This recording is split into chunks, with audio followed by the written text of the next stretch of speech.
নমস্কার বন্ধুরা, আমি শর্মিষ্ঠা। আমি আপনাদের কাছে আবার একটা নতুন রেসিপি নিয়ে চলে এসেছি। তো আজকে আমি এখানে বানাচ্ছি সুজি দিয়ে ভাপা পিঠা। তো সুজি দিয়ে ভাপা পিঠা বানাবার জন্য আমি 1 প্যাকেট এখানে সুজি নিয়েছি। আর এখানে আমি 1 প্যাকেটের জন্য আমি এখানে 3 চামচ মতন গুঁড়ো দুধ নিয়েছি। বন্ধুরা, আপনারা থাকলে লিকুইড দুধও দিতে পারেন, কিন্তু ওটা আপনাদেরকে হিসাব মতন দিয়ে দিতে হবে। এখানে আমি 3 চামচের মতন চিনি দিয়েছি। চিনিটা আমি ছোট চামচে 3 চামচ দিয়েছি। খাবার সোডা দিলাম 1 চুটকির মতন।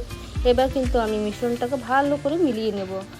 1 চুটকি আমি নুন দিলাম। নুনটা অপশন, আপনারা দিতেও পারেন, নাও দিতে পারেন। এরপর আমি জল দিয়ে ভালো করে আমি মিশ্রণটাকে মিলিয়ে নেব।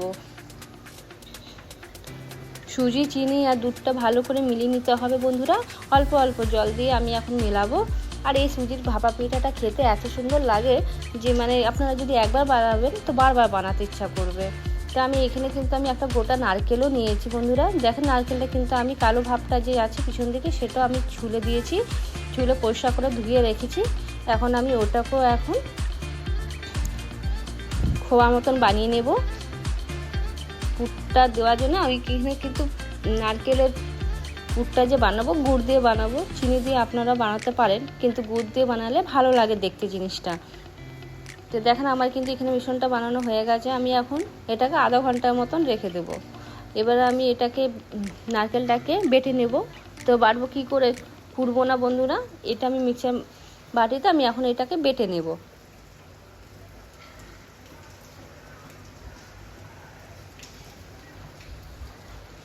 ছোট ছোট পিস করে কেটে নিচ্ছি বন্ধুরা।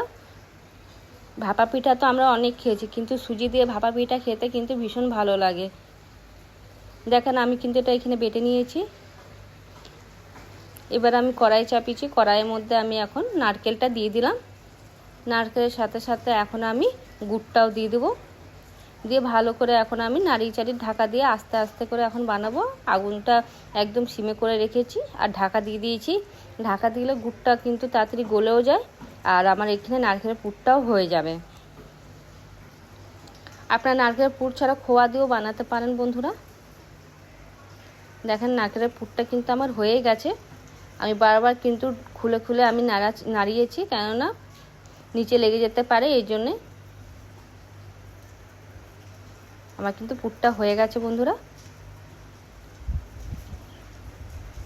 এবার আমি ঠান্ডা করতে দিলাম। এবার ঠান্ডা করতে আমি এখন 10 মিনিটের মতন রাখবো। পাখার নিচে 10 মিনিট রাখলে কিন্তু ঠান্ডা হয়ে যাবে। আর আমার বেশি ঠান্ডার দরকার নেই, সুষুম গরম থাকলেও চলবে।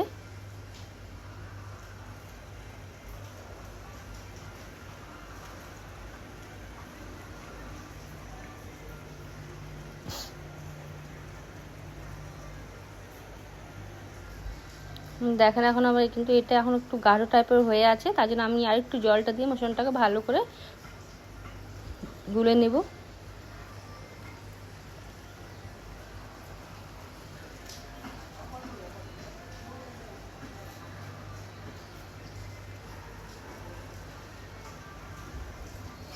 আপনারা কিন্তু ঘরে বানিয়ে শিওর একবার দেখবেন খেতে কি ভালো লাগে। এবার গ্লাসে 1 চুটকি তেল দিলাম।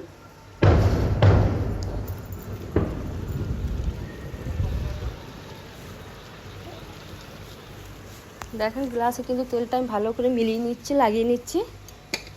যে আমি এখন ভাপা পিঠাটা বানাবো, তাহলে ওটা বেরোতে টাইম লাগবে না। এবার আমি 2 চামচ করে কিন্তু দিয়ে দিলাম।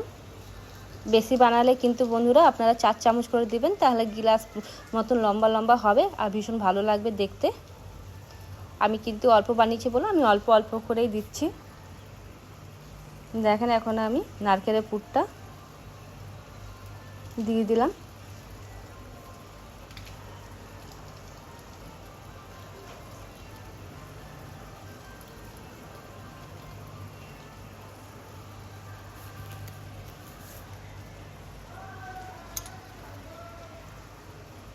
দেখেন,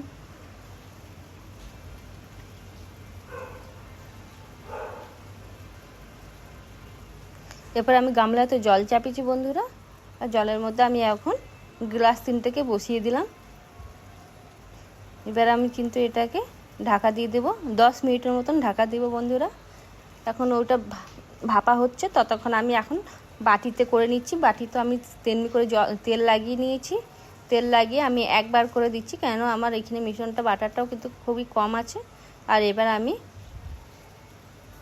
চ্যাপটা চ্যাপটা করে পেড়ার মতন করে আমি নারকেলের পুরটাকে বাটির মধ্যে দিয়ে দিলাম। এরপর কিন্তু আমি 1 চামচ করে অল্প অল্প করে উপর থেকে দিয়ে দেব।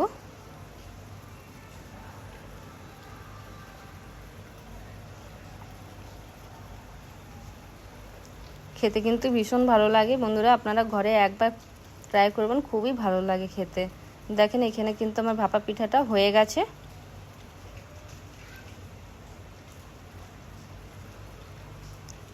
ভালোভাবে করে সিদ্ধ হয়ে গেছে বন্ধুরা।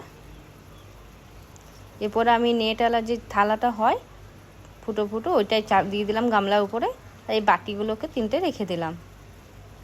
এরপর আমি এটাও আবার 10 মিনিটের মতন ঢাকা দিয়ে রাখবো। দেখেন আমার কিন্তু বাটিটাও হয়ে গেছে।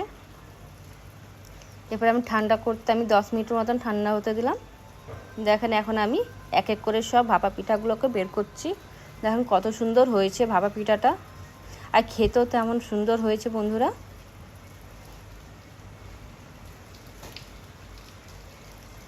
তেল লাগিয়েছিলাম বলে কষ্ট হয়নি বের করতে, আর গ্লাসে কিন্তু এক ফোঁটা লেগে থাকে না। তেল লাগিয়ে দেবেন, খুবই সুন্দর বেরিয়ে যায়।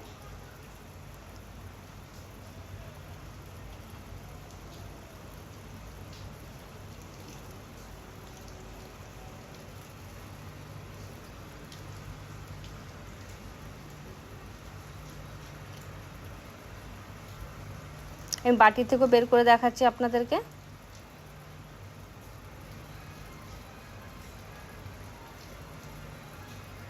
দেখেন কি সুন্দর প্যাডার মতন বেরিয়ে গেছে।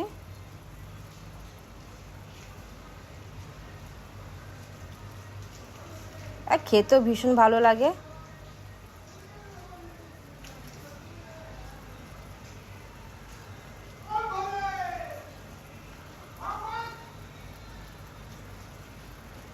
এক এক করে কিন্তু আমি সব বের করে করে দেখিয়ে দিলাম বন্ধুরা।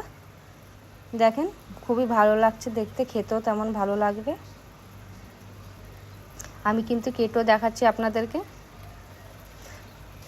দেখেন পুরটা কত সুন্দর হয়ে আছে, খেতে দুর্দান্ত লাগে বন্ধুরা। যদি ভালো লাগলো তাহলে লাইক শেয়ার সাবস্ক্রাইব করে দেবেন, কমেন্ট করে জানাবেন কেমন হয়েছে। সুজি দিয়ে ভাপা পিঠা, আর দেখতেও কিন্তু খুব সুন্দর লাগছে বন্ধুরা।